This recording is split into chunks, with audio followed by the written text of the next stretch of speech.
Invasão Produções, Governo do Estado do Rio de Janeiro, Secretaria de Estado de Cultura e Economia Criativa do Rio de Janeiro, através do edital Retomada Cultural RJ2, apresentam Mesa Redonda com os roteiristas de Pássaro do Tempo. Boa noite, meu nome é Rafael Ribeiro, eu estou aqui com os meus parceiros de trabalho, Clarissa, Tiago, pedi para eles se apresentarem, começando pela Clarissa, em ordem alfabética. Olá a todos, sou Clarissa Brandão, sou uma das idealizadoras do projeto, trabalhei como roteirista. Eu sou formada em cinema e audiovisual pela Universidade Federal do Recôncavo, sou de Feira de Santana, na Bahia, e tenho dois projetos de roteiro que eu tenho trabalhado atualmente, que é o projeto Redomo, um projeto de série que foi aprovado pelo edital Audio Blanc, na Bahia, em 2020, e o projeto Paraíso de Amanda, que é um projeto de longa-metragem. Bom, eu sou o Rafael Ribeiro, também sou um dos idealizadores do projeto, trabalhei como roteirista, sou formado em cinema pela Universidade Federal Fluminense, também fiz um mestrado em comunicação lá, tenho alguns trabalhos de roteiro em curtas-metragens, é, também idealizei um outro projeto chamado Tudo Que Eu Sou, passou no Sesc Argumenta, também foi finalista no concurso de argumentos Latinx. É, E vamos conversar aí um pouco sobre Tia e o Pássaro do Tempo, e agora eu passo a palavra para o Tiago Fonseca. Olá, pessoal. Boa noite, bom dia, boa tarde, independente do tempo, da hora que vocês estão assistindo. Eu sou o Thiago Fonseca, eu fui assistente de roteiro nesse projeto, junto com o Rafael e com a Clarissa. Eu sou roteirista, ator, cineasta e jornalista, tenho uma pós-graduação em roteiro para cinema e TV.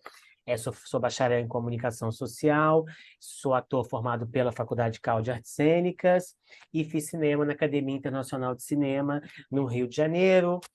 Roteirizei, dirigi, atuei nos curtas Seco, Taranto e Papinha de Goiaba. Também sou roteirista do projeto Filhos da Rua, que foi contemplado no mesmo edital.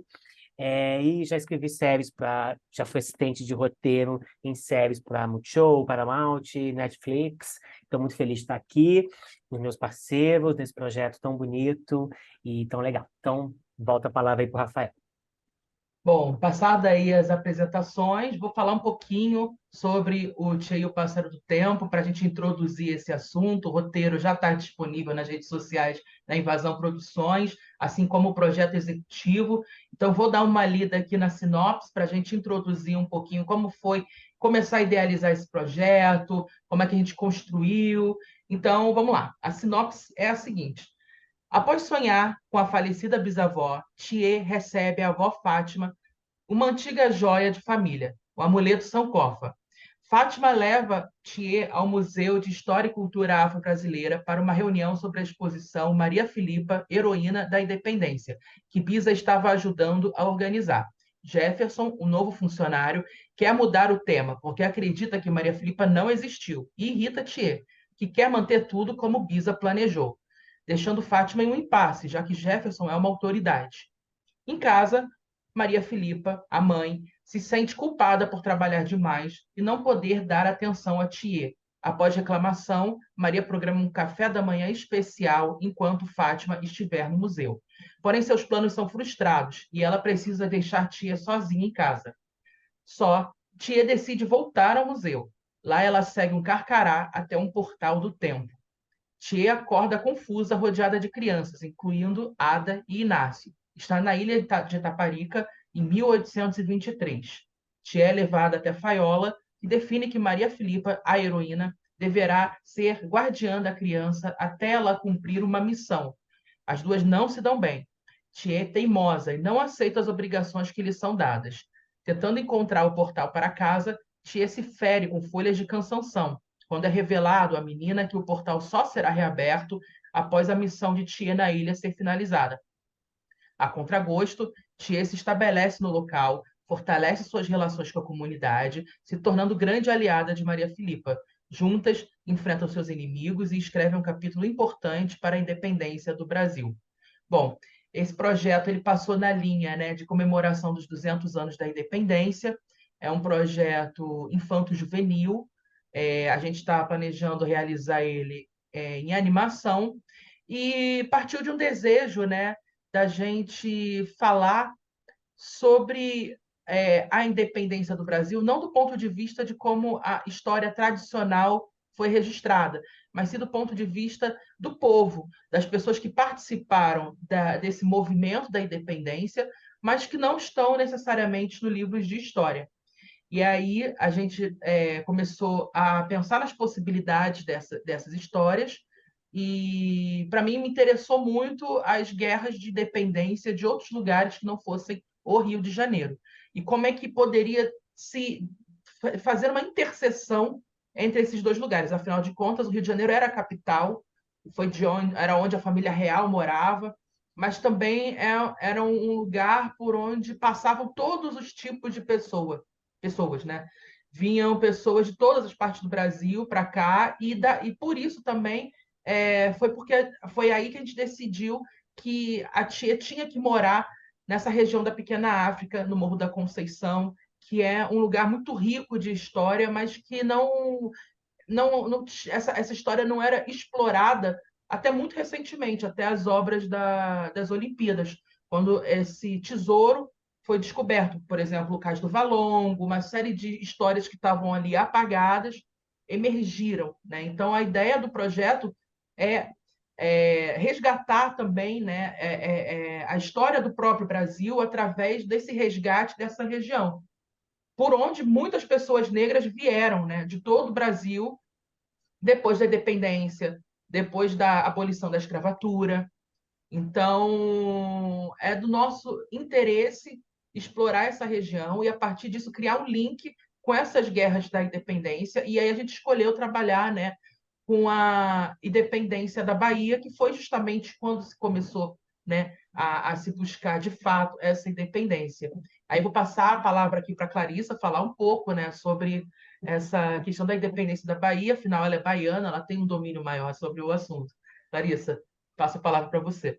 Aqui na Bahia a gente aprende desde muito cedo que a independência do Brasil terminou depois os grandes conflitos, né, com as tropas portuguesas, nas diversas regiões do Brasil. E aqui na Bahia foi um grande, um grande, um grande, um local onde teve muitas batalhas, né, que foram finalizadas quando os portugueses foram de fato embora da Bahia, no dia 2 de julho de 1823, né? Dentro dessa conjuntura né, de conflito, que se intensificou bastante na região do Recôncavo e de Salvador, tiveram três mulheres assim que fizeram muito para que essas tropas fossem de fato embora do estado da Bahia, que foram Maria Quitéria, Joana Angélica e Maria Filipa, né? Então, a gente, inclusive, as principais batalhas aconteceram depois que a freira Joana Angélica foi assassinada no convento, e foi quando a coisa tomou uma proporção maior e as pessoas se interessaram mais pela batalha e lutaram, né? Civis, militares, em terminar essa coisa. E aí a gente escolheu a Maria Filipa para trabalhar, né? Porque ela, dentre as personagens, existem várias questões sobre a Maria Filipa. Algumas pessoas, alguns estudiosos, inclusive, não acreditam na existência dela, né? Então, existe ela é um mito, ela foi, de fato, um personagem que existiu, uma pessoa que existiu, né? Que conseguiu queimar muitas embarcações portuguesas na ilha de Itaparica, junto com outras mulheres negras, ou ela é algo inventado por uma região, né? Uma lenda que foi passando de pessoa em pessoa. Como naquela época tudo que era relacionado à população negra não era documentada, inclusive a existência de muitas pessoas não se tinha registro, então a gente fica sempre nesse embate, assim, né? De, de discutir, né? Essa discussão se a Maria Filipa era de fato existiu ou não, né? E a gente traz isso para dentro do projeto. A gente traz essa discussão, né? De uma mulher negra centenária, quase centenária, que veio da ilha de Tapariga, que ouve essas histórias desde criança e que foi passando essas histórias para os seus filhos ou para a sua filha e que passou para sua neta e para sua bisneta. E ela, né, já no fim da vida, monta uma exposição, né? E aí ela acaba sendo invisibilizada depois que falece, que é o que acontece geralmente. Então, a luta da nossa protagonista, da Tia, é essa, é fazer a voz dessa bisavó dela ser ouvida, né? Que essa voz é de muitas outras mulheres. Então é isso. Eu Muito acho bom, que Clarissa. Acho que a gente pega um gancho aqui bom, né, dessa questão de como transformar uma história tão complexa numa história infantil, que seja que uma criança consiga, né, dar conta de entender, participar, entender a dimensão, né, da importância de se resgatar uma história invisibilizada e de se falar, né, dessas pessoas que foram esquecidas pela história Eu oficial. acho a questão infantil, o ser voltado para esse público, e a gente sabe é, que não é só o público infantil que assiste, né? Quando a produção é voltada prioritariamente para esse nicho, é o grande trunfo do projeto. Primeiro, porque democratiza, né? Geralmente a gente vê filmes, enfim, produções em si, que são sempre densas, são sempre para pessoas mais velhas, e nesse caso a gente democratiza. Para além democratizar o acesso, né, mais pessoas vão assistir, crianças vão poder assistir, democratiza a história, né, traz uma história que não é estudada, infelizmente, nas escolas, né? Então, essas crianças vão ter acesso a uma informação que geralmente elas não teriam. Então, eu acho um trunfo do projeto e foi muito empolgante estar nesse junto, produzir junto, porque o desafio é como tornar essa linguagem, como tornar todas essas informações interessante, estimulante. Então, trabalhar as viradas, as cenas, enfim, trazer esses elementos infantis. E foi muito enriquecedor, porque tem uma questão que é do edital, né, do bicentenário, mas, ao mesmo tempo, a gente tira um pouco esse ranço escolar de que o estudo tem que ser hermético, tem que ser fechado, tem que ser... e ele, né, a comunicação para ela se fazer, ela é muito ampla, ela pode ser feita de muitas formas. E o roteiro cumpre muito essa função, porque ele é muito interessante, ele, né, estimula, a gente quer terminar de ler, e traz o ponto de vista a partir das crianças, né? A história que é contada é a partir do olhar delas sobre o que está acontecendo. E isso é muito legal, isso é muito interessante, é diferente, não é, né? E eu acho que eu tenho certeza que esse projeto vai ser assim, um dos projetos diferenciais dentro de todos selecionados, justamente por esse ponto de vista. Rafa. Massa. Então, assim, levando, né, esses aspectos, né, em consideração, essa questão do projeto ser galgado na questão da independência do Brasil, da gente traçar aí, né, essas raízes dentro desse Morro da Conceição, que é situado ali nessa região da Pequena África, que é uma região carregada de história, não só da história do Brasil, mas história de pessoas que foram trazidas para o Brasil, né? Pessoas negras, e aí trazendo isso a partir desse resgate, né? Dessas mulheres pretas que são de diferentes gerações. Eu acho que a gente pode introduzir aí essa discussão dos personagens, né? Apresentar essas personagens aqui nessa mesa, a gente bateu uma bola sobre eles, e então a gente vai começar aqui conversando sobre essas personagens que vivem nos dias atuais, que é a Thier, a Maria Filipa, a Fátima e a Bisa. Essa família formada de mulheres de diferentes gerações. Tia é uma menina que tem 9 anos, ela é uma menina muito teimosa, inteligente, adora ler, ela tá sempre antenada em tudo, ela gosta muito de ouvir as histórias que sua bisa conta.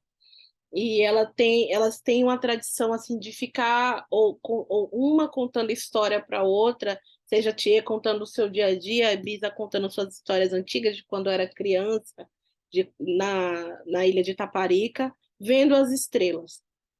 E essa relação delas é muito próxima, porque Bisa é muito idosa, ela não sai muito, ela vai no museu, ela faz as coisinhas dela, mas ela fica muito em casa e ela fica muito em casa com o Thier.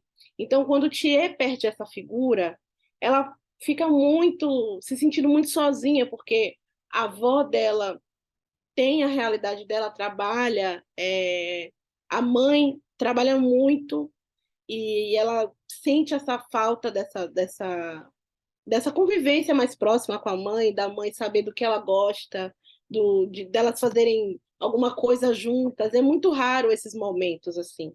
E geralmente sempre, e não que a Maria Filipa, a mãe, né, não queira, ela está sempre procurando fazer isso, mas ela é sempre engolida pelas demandas de trabalho.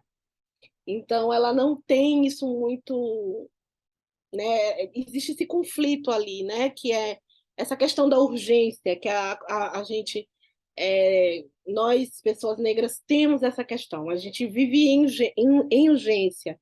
E muitas vezes a forma que as mães negras demonstram afeto, principalmente as mães negras solo, que é a maior parte das mulheres que são mães solos no Brasil são mães negras. Então, essas mães, o afeto delas é prover para os seus filhos, para a sua família. E elas vivem esse conflito mediado por essa estrutura que é, que é injusta e que é uma questão, assim, né? E aí, quando ela perde a Bisa, ela fica muito sozinha, ela se sentindo sozinha, né? A figura da Fátima, da avó, é mais presente que a mãe, né? Mas ela ainda tem, né? Além da falta da Bisa, tem esse lugar que não foi ocupado, né? Eu queria falar um pouquinho, inclusive, sobre a Fátima, porque eu acho que ela tem uma outra jornada muito interessante dentro da história. É uma personagem que eu, particularmente, gosto muito, né? E fala sobre como a partida, né, dessa figura matriarca, que é a Bisa, ela mexe com toda essa estrutura familiar, né? A gente construiu realmente essa família em 4 pilares, pensando muito em como a cada geração existe uma certa demanda diferente para que a próxima consiga adquirir mais direitos, uma vida mais confortável. E muitas vezes isso, no momento da vida em que a tia está, ela não consegue perceber isso, e tem muita cobrança, né, das pessoas que vieram antes dela, no caso a mãe, que tem que trabalhar muito para dar uma vida confortável para ela. E isso também se reflete, né, na Fátima, que esqueceu muitas das coisas que ela aprendeu com a mãe dela, que é a Bisa. E a jornada dela dentro dessa história vai ser uma história de resgatar essa criança interior dela para que ela consiga ocupar um lugar dentro dessa família que antes a Bisa ocupou. E aí o que eu acho muito bonito, né, dentro dessa configuração familiar é que, para mim, essa história, essa dinâmica, é uma história sobre luto, sobre superação da morte dessa Bisa, né? E aí a gente coloca isso muito também dentro desse aspecto do museu, né? Da exposição sobre a história, sobre Maria Filipa, que é uma história muito que a Bisa contava para a Thier, para a Fátima, e que ela tem essa oportunidade de ser convidada para ser a curadora dessa exposição, só que ela morre antes de concretizar esse trabalho, e aí é posto em dúvida, né? E aí entra, né, a figura do Jefferson, que a trajetória da Fátima dentro do longa está muito ligada à convivência dela com o Jefferson também, né? Para além da convivência dela com o Thier, com a filha, e a não convivência com a mãe, né? Que é a Bisa. E esse personagem representa um certo academicismo, uma certa, né, a pessoa que se sente muito segura, mas na verdade ela é mais insegura do que as outras, por ter um determinado conhecimento acadêmico e usa essa carteirada o tempo inteiro, ainda mais quando percebe que está lidando com pessoas que talvez não tenham está no mesmo pilar, né, de acadêmico, enfim, porque a Fátima é uma professora, ela ela tem instrução, porém ela se intimida quando vê uma pessoa mais jovem, tem a questão identitária, e, ao mesmo tempo, que o tempo inteiro reforça para do olhar dele, a sua superioridade de conhecimento. E isso vai bater de frente, assim, vai causar uma tensão entre Fátima e Thier, e entre Thier e Jefferson tem uma triangulação aí que esse personagem ele agita, né, esse lugar, e ele leva Thier para um outro lugar através desse embate, né? Que é para a ilha de Itaparica, onde ela vai conhecer um universo gigantesco, amplo, com muitos novos personagens, e que vai modificar a vida dela inteiramente, né? Bom, pegando essa deixa aí do Thiago, né, a gente já pode introduzir aqui os personagens do passado, né? A gente tem um personagem antes de introduzir o passado, né? Falar sobre toda essa questão da magia na história, né? Ela recebe esse amuleto da Bisa, que é um amuleto mágico, que abre um portal para esse passado, né? Mas, para além disso, a gente tem o Carcará, que é esse pássaro que aparece para ela nesses momentos chaves e que guia ela, né? Até esse mundo mágico que é o passado, a Ilha de Taparica, a Independência, né? E esse Carcará ele vai e volta durante toda a história, porque ele está ali representando, né, de alguma forma, essa espiritualidade que também que vai suprir, de alguma forma, o luto que ela tem, né, em relação à perda da Bisa. O carcará, ele é um pássaro muito comum aqui no Nordeste e ele é tido como um pássaro impiedoso. Inclusive, tem uma música que fala: carcará pega, mata e come. E aí a gente pensou nesse pássaro porque isso ele remete a coisa da resistência, né? Ele está ali, ele vive no sertão e ele precisa resistir. Então, acho que esse pássaro ele traz essa simbologia da resistência, da que essas pessoas tiveram que ter nesse passado e que a tia tem que de alguma forma entender, né, que isso acaba fazendo uma relação também com a questão da família dela, que a mãe trabalha muito, então é tudo muito difícil, então as coisas acabam se conectando e esse pássaro tem toda, além da coisa mágica, essa simbologia assim de força e resistência. Então, pensando, né, nesse pássaro como esse veículo para o passado, a gente começa aqui falando, né, da Maria Filipa, essa heroína de 1823, é a principal personagem aqui, né, nesse passado. E claro que a gente tem outros, mas vamos começar falando da Maria Filipa. Acho que a Maria Filipa a gente coloca aqui nela numa jornada de amadurecimento, no sentido de perceber que existem outras coisas para além do dever. Ela é uma pessoa muito metódica, muito mergulhada nas obrigações. Vale pensar aqui, né, que em 1823 o Brasil está mergulhado numa crise. No momento ali na Bahia, esses personagens estão passando por um embargo dos portugueses que estão ali dificultando a chegada de alimentos, isso tudo está presente na história. Então, isso demanda muito desses personagens, eles estão mobilizados ali, né? E, para além disso, são negros libertos, que precisam viver ali muito em comunidade para poderem resistirem juntos a essa pressão, né? Então, Maria Filipa, ela é uma mulher que ganha a vida de diversas formas. Ela é marisqueira, ela é ganhadeira, ela ajuda como caixeiro viajante. O que aparecer para ela poder botar a comida dentro de casa, ela faz. E isso acaba, às vezes, desgastando as relações dela ali naquele entorno, porque ela está muito em volta nessas obrigações. E aí, quando a Thier chega, ela se torna mais uma das obrigações da Maria Filipa, né? Ela chega a tia chega no passado e ela diz que o nome da mãe dela é Maria Filipa. Imediatamente as pessoas ali no entorno, ué, Maria Filipa só tem uma aqui na ilha. E aí ela é levada até a Maria Filipa, que não quer assumir essa responsabilidade, porque tem muitas outras, né? E aí acho que é onde a gente entra, né, nos outros personagens. Claro que a gente vai voltar aqui na Maria Filipa, mas eu vou introduzir aqui os outros para todo mundo conhecer.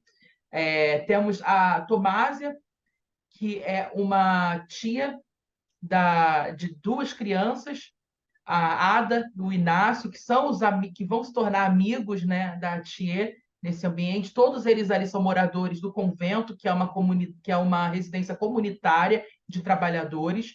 E a gente tem um outro núcleo, que é o Barracão, que é onde mora a Faiola, que é uma mãe de santo, que é uma autoridade espiritual, que é um espelhamento do que foi a Bisa lá dentro daquele núcleo familiar, né? Claro que temos outros personagens, temos um antagonista aqui também, que é o seu Lorenzo, que é o português dono do armazém, que é um homem que vende as coisas. A gente está falando muito sobre essa questão da alimentação, da venda de mercadorias. Então, temos esse personagem que está numa posição de privilégio desse lugar e que acaba antagonizando, né, com esses personagens. Eu queria só pegar esse gancho para falar que, né, as relações de poder, né, entre os personagens no projeto é muito interessante, porque assim como tem uma relação de poder na exposição, também tem uma relação de poder que é muito mais intensa, né?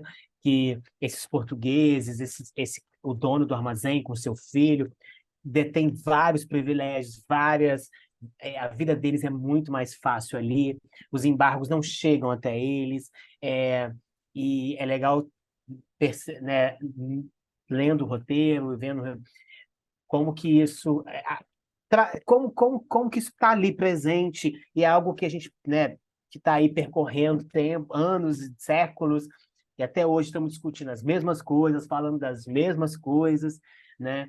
Então achei legal ressaltar isso quando você falou dos personagens portugueses do filme. E aí eu acho que a gente tem também essa frente, né, dos personagens adultos e dos personagens que são crianças, né? O seu Lourenço também tem um filho, que é o Bento, que é uma criança branca, privilegiada, que reproduz os discursos do seu Lourenço, que é um português que está ali o tempo, que é contra a independência do Brasil, quer continuar sendo colônia, né? Também tem a questão, assim, em relação a diferença, né? A gente falou aqui da diferença do passado e do futuro, que é muito mais. A gente percebe que existe uma resistência maior no passado, porque as pessoas no passado elas estão assim no estado de emergência, ou você resiste ou você morre, né? E no presente é uma questão muito da história, né? Dessa coisa de você que foi construído nesses 200 anos, né? De que essa história aconteceu, né? Dessa coisa de ter esse aval da universidade, de ter. E aí tem uma criança que fala: não, tem outras histórias. Por que a história dele que é a certa? Quem disse, né, que a história dele é a certa? E aí esse questionamento, né, que vai acabar trabalhando isso. Então é um jogo, né, que a gente faz, né, em relação ao passado e o presente e as formas de resistir nesses dois paralelos, né, da história. Você falou uma coisa, Clarice, eu acho legal trazer aqui também. Tem uma entrevista da Lilian Schwartz que ela fala que a história, né, é feita de esquecer, né? É feita justamente para que o pouco que se é lembrado tenha uma intenção aí. Então, o legal do projeto é que trazer essa discussão, mas baseado em que ela não existiu? Por que que a sua teoria é a correta? Por que não a possibilidade dela ter existido não pode ser o principal? Porque existe essa necessidade do silenciamento, ainda mais quando é mulher, preta, baiana. Então, para que mexer nesse, né? Não vamos mexer, vamos manter um status quo, vamos manter uma história que está ali. E o filme traz essa discussão na carne, né? Só estou complementando o que você disse muito bem, porque eu acho que para mim é o grande, é o grande fio condutor da história, né? Por que silenciar se a gente pode evidenciar e colocar no protagonismo uma mulher preta? E isso eu acho bem legal, assim, no roteiro. E aí, falando aqui, né, sobre esses personagens do passado, a Thier tem uma missão aqui no passado. Ela não sabe qual é essa missão, mas ela só vai voltar para o presente depois que essa missão se cumprir. E essa missão está ali junto com a Maria Filipa. A gente sabe na história de como isso aconteceu. Maria Filipa queimou as 48 embarcações junto com as ganhadeiras, teve a folha de cansanção. Então, é uma história até meio difícil de transportar, né, para o universo infantil, porque tem uma questão de sedução ali, desses soldados e tal. Então, a gente pensou muito assim, qual seria essa missão dela no passado, para justificar a ida dela para o passado e essa interferência na própria história. E aí a discussão é justamente essa, do apagamento, né? Como provar que essa história existiu e, no final das contas, meu ponto de vista é que só o fato dela acreditar que existiu já está provado, porque a história da Maria Filipe inspira a Thier a se tornar uma mulher com uma personalidade altiva, né? Que ela já é. Então, ela já foi inspirada por essa personagem. Mas a gente também tem aqui uma outra personagem que também é uma outra personagem excluída, que é a Severa, que é uma estrangeira que veio da África para cumprir também uma missão. Ela é uma artista plástica e ela está em busca, né, de completar uma missão de vida que ela recebeu, que ela não sabe exatamente o que é. Ela também tem uma profecia para ser cumprida. E ela é muito excluída ali, dentro daquele universo, daquela ilha. As pessoas não entendem o ambiente que ela está. E, de certa forma, a Tia vem ali para unir essas duas mulheres.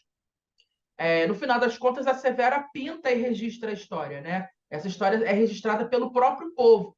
Não é uma terceira pessoa que conta essa história. Ela, Severa, participou, né? Também participa de forma ativa nessa ação e no final ela mesma registra e isso entra para a história. E aí esse registro está naturalmente produzido e a própria Thier participa disso a partir do momento que ela consegue fazer essas duas mulheres que não se entendem ali se entenderem. Tiago. Não, e fica aí, né, uma provocação velada, né, a questão da pintura feita pelo próprio povo, né, talvez uma resposta ao quadro de Pedro Américo, que foi pintado tempos depois, uma encomenda de Dom Pedro II, e que faz a independência se tornar do ponto de vista do homem branco privilegiado, onde o povo não teve nem, onde o povo assiste no cantinho, apenas passivo, enquanto, né, o Dom Pedro num cavalo branco, num azalão branco, com a espada, e a gente sabe que era um burro porque não tinha cavalo, ele estava com diarreia no dia, enfim, cria-se uma imagem que é perpetuada há 200 anos e que hoje a gente está podendo aqui também ajudar a desmistificar e a desmentir um pouco, né? Através desses projetos, desse edital.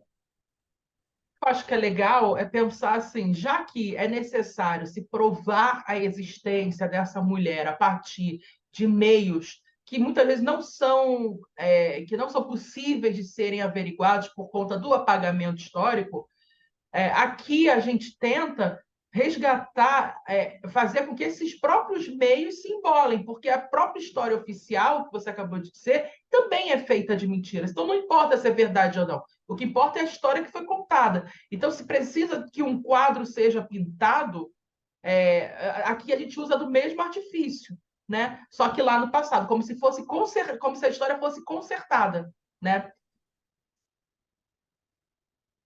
E aí a gente vai brincando, né, com esses pontos de vista, né, de trazer uma leitura, como o Tiago citou, né, que nesse quadro, Dom Pedro está rodeado de homens brancos também, né, não tem nenhuma mulher ali, não tem um negro ali, Dom Pedro e os soldados brancos dele. Então, quando a gente coloca esse quadro que tem mulheres, pessoas negras, é, vários tipos, né, inclusive o próprio pássaro, né, a gente traz um olhar que é mais factível da realidade. Porque como é que você constrói uma independência sem uma batalha e sem a participação de civis nisso, né? Naquela época não existiam exércitos e coisas assim muito organizadinhas, né, como é hoje. Então, as pessoas tiveram que efetivamente fazer parte dessa batalha para garantir o seu futuro, né? E a maioria do, do, dos, das pessoas escravizadas daquela época, elas compraram essa briga porque elas acreditavam que aquele seria um caminho para elas conseguirem a tão sonhada libertação, né? Que só veio acontecer muitos anos depois, né? Que teve a independência, mas essa libertação só veio muitos anos depois, né? Teve muitos anos de império ainda. Então, é um retrato mais real da coisa, né? Do fato.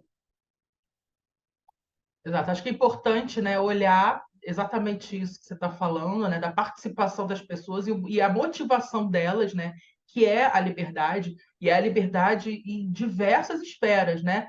A liberdade em si, para as pessoas escravizadas, e a liberdade da terra, a liberdade de se livrar da exploração que é, vai para além das suas próprias vidas, vai também dessa esfera de poder que vai sugando ali aquele ambiente, né? E a Thier, como essa pessoa destemida, eu acho que ela consegue provocar de uma forma esses personagens que eles estão ali conscientes do lugar onde eles estão, mas talvez o distanciamento histórico dela coloque eles num tensionamento maior ainda, né? Para coisas até que eles mesmos não conseguem enxergar, né?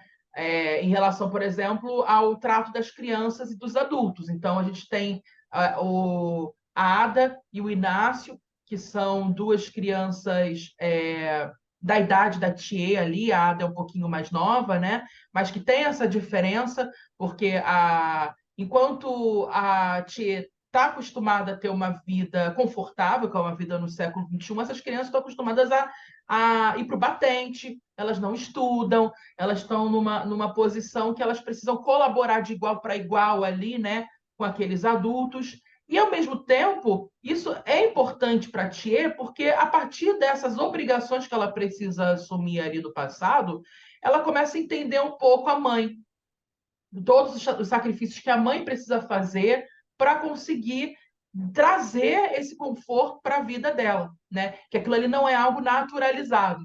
Então é uma troca, né? Não existe certo e errado, existem as necessidades de cada momento histórico, né? E aí eu acho que, pensando nisso, né, se vocês tiverem mais alguma coisa para acrescentar aqui nesse momento do passado, podem falar, porque senão eu já passo para o futuro e a gente já fala um pouquinho aqui do terceiro ato. Vocês querem complementar? Não, eu só ia Eu acho que a dizer. gente, Vai, conclui, vai. a gente tem um personagem também que é essencial na história, que é a. Gente, esqueci. Eu ia falar da. Paiola? Eu esqueci. Pode falar, segue. A gente tem uma personagem que é essencial, que é a Faiola, que é uma figura lida, né, pela comunidade da Vila de Itaparica como uma autoridade, né? Ela é uma entidade religiosa.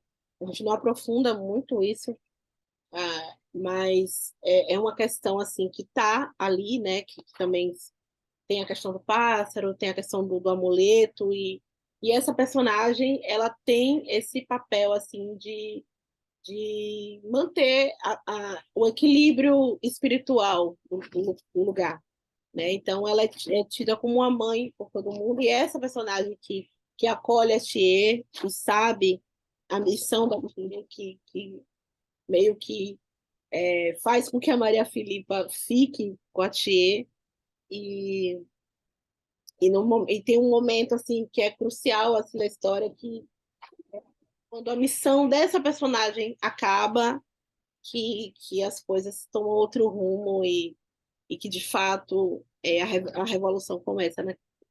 De forma mais ativa naquele lugar. É o que eu ia dizer, que fazendo só um complemento que o Rafa tinha falado antes, né? Que quando a gente coloca a Thier em paralelo, de frente com as crianças de Itaparica, tem coisas, tem leituras múltiplas leituras que a gente pode fazer. Primeiro, porque em paralelo com essas crianças, a Thier é super privilegiada, porque ela não precisa trabalhar, ela estuda, ela tem casa. Ao mesmo tempo, na realidade presente, a Thier é uma menina preta, então ela vai estar sempre tendo que provar mais do que qualquer outra pessoa. Então, dentro da nossa realidade, ela é uma menina que não tem nenhum privilégio. Então, é tudo tão bem, né? É tudo tão bem colocado e propicia tantas discussões que eu acho uma bela sacada também do roteiro, assim, sabe? E a tia, ao mesmo tempo, provoca essas crianças, dizendo que elas não têm que trabalhar, que elas têm que estudar, mas para a realidade daquelas crianças, elas se sentem gratas por estarem podendo trabalhar ali, né? Porque as crianças estão livres, então é bem complexo, mas isso fica no subjetivo, né? O que a gente está vendo objetivamente são crianças, né, agindo e vendo sob a perspectiva delas, o olhar delas, toda essa parte histórica, com uma inocência, com uma magia e, ao mesmo tempo, com uma vivacidade que só as crianças têm, né? Perfeito seu complemento, Thiago. Acho que dentro disso aí que você está falando, a gente entra na questão da missão, que é justamente se complementa ali ao final desse grande embate, quando Maria Filipa, junto com as ganhadeiras, queimam essas embarcações, né? A Tia participa dessa missão também, junto com as outras crianças. Existe uma grande revolução ali, e depois disso tudo Thier está, né, pronta para voltar para casa. E na volta para casa ela encontra as consequências das ações dela lá do passado, né, dos desencontros dela com a avó, com a mãe. E aí é quando a questão do luto finalmente se resolve, né? Porque essas personagens, a Fátima, a Maria Filipa, né, no presente, elas têm uma certa dificuldade de ouvir as necessidades da Tia. Elas acham que sabem o que a Tia precisa, né? Mas elas não conseguem suprir aquele espaço, né, que a Bisa tinha antes de morrer. E aí veem ela como só como uma menina rebelde ali naquele momento. Não conseguem entender por que ela está agindo daquela forma, né? E aí a ação, né, ali mais drástica é o castigo, né? Que é uma coisa que a gente narrativamente evita colocar nesse presente, mas a partir do momento que é aquela coisa da disciplina, né? Tentar disciplinar ela de uma forma mais crítica e mesmo assim só que ela tem tanta certeza do que ela quer, ela tá ali depois de viver aquilo tudo, ela sabe, né? E aí eu acho que a partir da vulnerabilidade, elas conseguem se escutar, né? E aí a gente consegue fazer um final bonito, em que elas entendem o que, de fato, significa as histórias que a Bisa contou para ela. A gente tem uma cena no Cais do Valongo, não, no Jardim Suspensos, ali do Valongo, em que elas veem as estrelas juntas, e aí elas se lembram das histórias que a Bisa contava, e aí a Fátima se lembra dela mesma quando era criança, se emociona e percebe que a vida calejou ela, né? Ela perdeu essa ingenuidade, mas também uma forma genuína, né, de se ver a vida, que é como a tia enxerga. E aí ela começa a fazer esse esforço de ver as coisas pelos olhos da neta, que é onde a gente chega no final, que é essa resolução desse impasse, né, da exposição. Né, esse final do roteiro que o Rafael estava dizendo, de fato, tem uma poesia, tem um, tem um reencontro aí dessa avó com essa neta, com essa mãe, dessas mulheres que precisam se fortalecer, como a Clarice tinha dito, das mulheres de Itaparica, né? Então, esse reencontro após a morte da Bisa, né, que agora são as três ali, e as memórias e as lembranças dessa Bisa, que continua, mas eu acho acho que tem uma força, ao mesmo tempo tem uma leveza, e é de uma simbologia, né? Essas mulheres de idades diferentes se reconectando através da via do afeto e da via das ações, né? Demonstrando afeto, o que é mais, o que se torna tudo mais bonito. E a questão do pássaro, enfim, no final, não vou ficar dando spoiler aqui, mas é um final muito bonito, muito forte e que amarra bem a história, assim. É bem legal. Massa. Então, assim, vamos caminhando aqui para o final, né? A gente falou um pouquinho sobre esses personagens e fomos também passando pela própria história, das nossas intenções também, por que que a gente botou tal personagem e tal.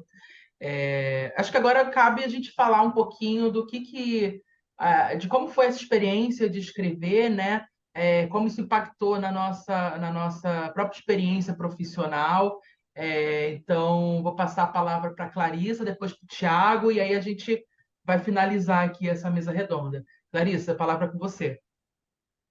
Escrever esse projeto foi muito especial, porque a Tia é uma personagem muito encantadora, apaixonante.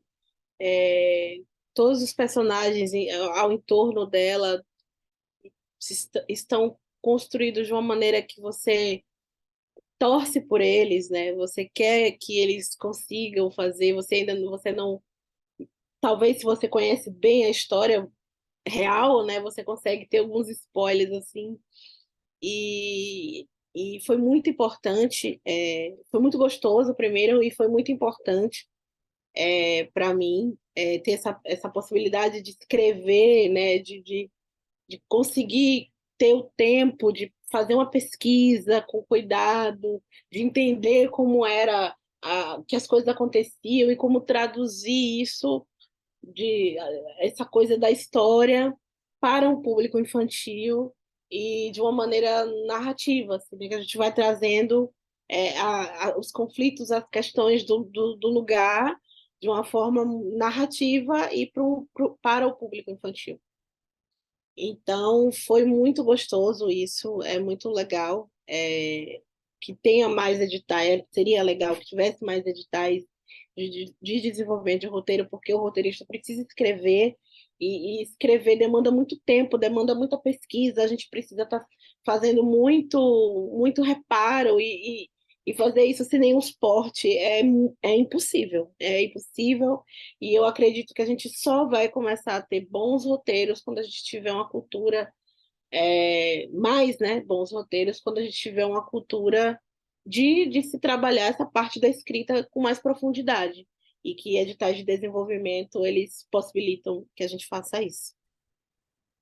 Maravilha. Tiago, Bom, queria primeiro agradecer a vocês dois pelo convite, dizer que eu aprendi muito e trabalhar com o universo infantil, que é tão distante do que eu já tenho trabalhado mais vezes, foi uma delícia, foi libertador, um aprendizado intenso, mergulhar nessa história dessas mulheres, né? Fazer essas pesquisas, trocar com vocês foi muito bom. Eu fico muito feliz de fazer parte, de ter contribuído. E só reafirmo o que a Clarissa disse. Primeiro, agradecer à Secretaria de Estado de Cultura do Estado do Rio de Janeiro, é, pelo edital, pela possibilidade de fazer isso com recurso, porque, de fato, escrever é trabalho e demanda tempo, e a gente precisa se manter, né? Então, é muito importante iniciativas como essa, que elas não parem por aqui, que elas continuem na esfera municipal, estadual e federal, e agradecer muito, convidar vocês a lerem o roteiro, a lerem o projeto executivo, a verem o vídeo com a leitura do argumento e a nossa live. Se você chegou até aqui, né, você já vai ter visto tudo. E agradecer de novo e dizer que foi um prazer estar com vocês e que eu sou muito grato e estou muito feliz com o resultado. Muito obrigado e obrigado a todos que assistiram também. Bom, vou reafirmar aqui o que vocês já falaram, né? Acho que esse foi o primeiro edital de desenvolvimento que eu participei. Tá aí participando de uma sala de roteiro é muito especial, uma experiência que eu também não tinha tido. É, escrever é uma função muito desvalorizada dentro da área do audiovisual. É muito difícil você ter acesso a um edital de desenvolvimento de roteiro, e, ao mesmo tempo, é muito importante que se tenha esse conforto na escrita para que projetos de qualidade sejam desenvolvidos, né? Uma pesquisa apropriada. A Clarissa, por exemplo, atuou em duas frentes, ela fez pesquisa na Bahia, veio aqui para o Rio para escrever, então isso não teria sido possível se a gente não tivesse tido o fomento do edital Retomada Cultural 2, né? Ter o tempo para se dedicar, sem precisar fazer dupla jornada. E o resultado é esse. Acho que a gente conseguiu dar conta e não conseguiríamos trabalhar com essa profundidade se não tivesse sido o edital e a linha da independência focada, né, principalmente em desenvolvimento. Convido todos também para ler o roteiro, o projeto executivo, que vai estar disponível aí durante um ano na página do Invasão Produções. E agradeço quem acompanhou até aqui, agradeço a colaboração com o Thiago, com a Clarice e com o restante da equipe também. Parabéns ao trabalho de todo mundo, foi muito bom ter trabalhado com vocês. E é isso, gente. Ficamos por aqui. Tchau, tchau. Beijos. Tchauzinho, beijos. Tchau, pessoal.